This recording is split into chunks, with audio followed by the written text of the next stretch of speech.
예, 안녕하십니까. 우리 이제 주말 잘 보내고 계신지 모르겠습니다. 지난주 이제 금요일에 미국 증시가 거의 뭐 2%대 후반, 거의 3% 가까운 하락이 나오면서 많은 투자자분들이 좀, 고통스러워하는 분들도 많이 계시고, 그렇습니다. 앞으로 이제 어떻게 해야 될지, 뭐, 막막합니다. 그리고 금리는 오른다고 하고, 상당히 힘든 부분이 있는데요. 우리가 이제 이 개념을 우리가 좀 알아두면은, 앞으로 이제 주식시장에서 접근하는 데 있어서 조금 그 기준점이 되지 않을까 생각이 들어서 좀 영상을 올리게 되었습니다. 사실 뭐 일요일에 영상 잘 올리진 않는데 저도 그렇고 다음 주부터 내일부터 우리 마음가짐을 다잡고 좀 말씀을 드리고자 영상을 좀 올리게 되었습니다. 지금 이제 주가 지수는 코스닥 같은 경우에는 920포인트 정도이고 코스피는 2700포인트 정도입니다. 위치상으로 봤을 때는 빠지긴 했는데 뭐 얼마까지 빠질지는 저도 모르겠어요. 하지만은 중요한 사실은 많은 종목들이 주가가 많이 내려와 있는 상태입니다. 그래서 지금 현재 그 주가들의 그 멀티플을 보게 되면은 미국 증시와 한국 증시에 여러 가지 뭐 디스카운트도 있겠지만 어, 상대적으로 이제 한국 증시가 더 많이 빠졌다. 저는 그렇게 생각이 들고 그거 못지않게 뭐 미국 증시도 빠졌지만 오른 게 많기 때문에 그렇게 말씀을 드립니다. 여기서 가장 중요한 핵심은요.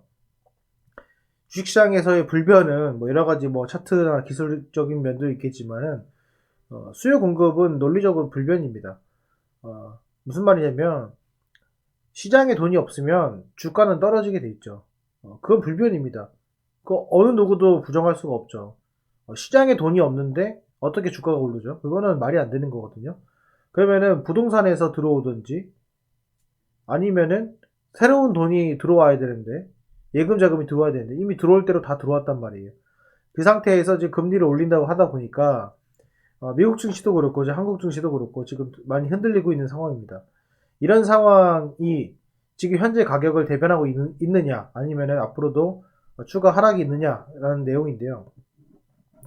지금 보시게 되면은 금리 자체가 2019년도 우리가 주식을 뭐 계속 했었던 그 시기가 2.5%입니다. 2.5%의 금리를 유지하고 있었고요. 코로나 때 이제 제로 금리를 유지하다가 이제 인제 올렸습니다. 한번.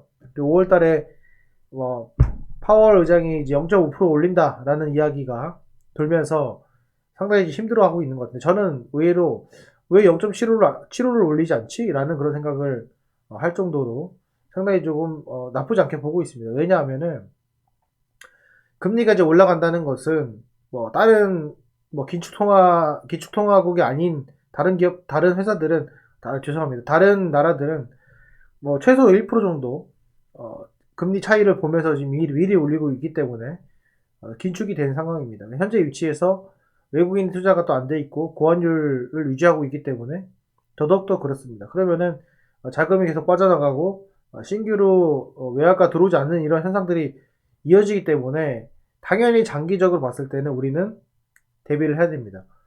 그런데 우리가 좀 봐야 될 것은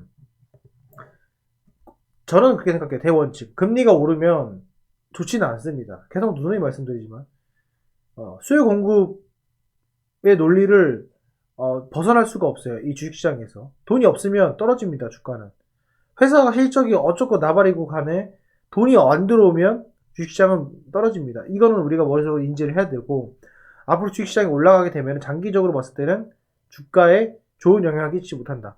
그러니까 레포트들이 지금 하향 조정이 많이 나오는 것들도 다 거기서 이제 기인이 될 것이다. 이렇게 말씀을 드리고 추가적으로 그렇다면은 그 주식시장에서 있던 돈들이 어디로 갈 것이냐라고 했을 때 그나마 돈이 몰리는 곳이 실적주란 말이에요. 그러니까 실적주가 그냥 말 그대로 그냥 실적주가 아니라 누가 보더라도 얘는 올해 내년까지 실적이 기반돼 있는 그런 종목들.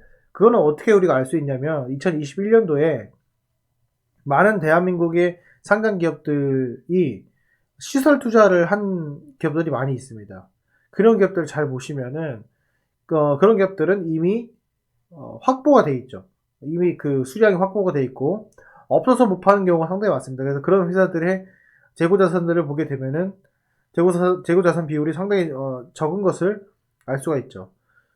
이 현재 위치에서 우리가 할 수 있는 포지션은 앞으로 오를 말 내년까지 금리가 계속 오른다는 것은 머릿속으로 인지를 해두고 거기에 따른 목표 주가의 하향은 반드시 있어야 된다. 그렇기 때문에 우리가 정말로 오버슈팅이 나왔을 때 장기 투자의 마인드보다는 그래도 이익 실현을 해가면서 조금 더 하향을 시킨 목표가로 우리가 매도 시점을 잡아야 되는 것은 맞고, 매수를 한다라는 접근을 가졌을 때는 반드시 실적이 동반되지 않는 종목들은 무너진다.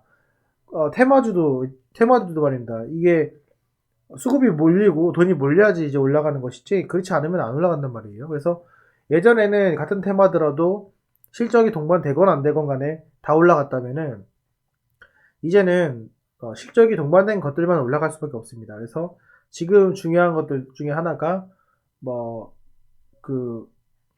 신고가를 갱신하는 실적 동반 종목들 반드시 봐주셔야 될 것 같고, 그렇지 않은 종목들은 좀 더 보수적으로 접근을 해야 됩니다. 이미 물렸던 사람들은 어떻게 해야 되냐 라는 문제에서 저는 계속적으로 제가 영상에 올렸던 것처럼 매도 매수 해서 수량 늘리기 해가지고 빨리 빠져나가는 목표를 삼으시고 최대한 올해 안에 빠져나간다 이런 마인드를 가지시고 접근하셔야 될 것 같고, 그리고 지금 이제 수익 보고 계신 분들이 특히 저랑 같이 함께 하던 반도체 관련된 종목들도 예전에는 이제 그냥 들고 끝까지 간다라는 개념에서 조금 주식시장에 돈이 없습니다. 그래서 돈이 없으면은 15% 갈 거 10% 가고 5% 갈 거 3% 가고 이렇습니다. 그렇기 때문에 내가 정고점에 대한 그런 부담감이 있기 때문에 그게 물량이 있어가지고 계속 그 저항선으로 작용할 수가 있어요. 그런 저항선이 계속 맞다 보면은 어느새 주가가 또 크게 빠질 수가 있고, 그렇게 되면은 또 다른 저항선이 생기게 되고, 그러면은 기간이 계속 늘어진단 말이죠. 그래서 그런 부분도 우리가 좀 주의를 해야 될 것 같다, 이렇게 좀 말씀을 드릴 수 있을 것 같습니다. 5월 달에 금리 인상은 저는 될 것 같습니다. 근데 그 포인트가 0.5%를 정말 할 것이냐, 한다 하더라도 저는 이미 주가에 반영이 되어 있다라고 생각이 들고, 0.25%를 한다? 그것도 호재라고 생각이 듭니다.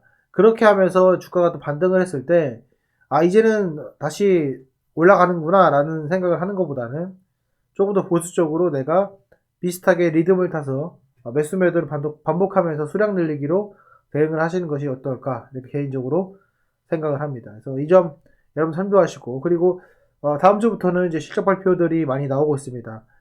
실적 발표 보시고 오버슈팅 나오는지 확인하시고, 그리고 그 1분기 실적이 연말까지 이어가는지도 체크하시면서 대응하시면 조금 더 괜찮지 않을까 생각이 들고, 앞으로 미국 장과 한국 장이 동행하는 장은 아니고 좀 더 디커플링 되는 장이 되지 않을까라는 조심스러운 예상을 하면서 오늘 영상은 요 정도로 하고 마치도록 하겠습니다.